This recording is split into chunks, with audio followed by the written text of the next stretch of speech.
Mga kabayan, nagbigay ng reaksyon si Attorney Libito Lidi Baligod, Legal Counsel ng 18 nagpakilalang dating sundalo matapos ang pahayag ni Senate President Pro Tempore Panfilo Ping Lacson na kailangan munang baguhin at itama ang apidabit ng grupo bago magsagawa ng pagdinig ang Senate Blue Ribbon Committee. Naunang sinabi ni Lacson na bukas ang pinto ng komite para sa mga testigo, ngunit iginiit niyang dapat munang ayusin ang kanilang mga sinumpang salaysay at ilapit ito sa katotohanan bago niya ipatawag ang isang hearing.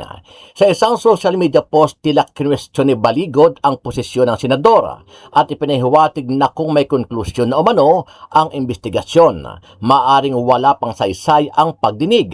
Ang palitan ng pahayag ay kaugnay ng joint affidavit ng 18 dating sundalo na naglalaman ng mga aligasyon tungkol sa umano'y money delivery scheme kung saan sinasabing may mga maleta, paper bags at iba pang lalagyan ng pera na inihahatid sa ilang personalidad sa politika, kabilang na mismo si Pangulong Ferdinand Bongbong Marcos Jr.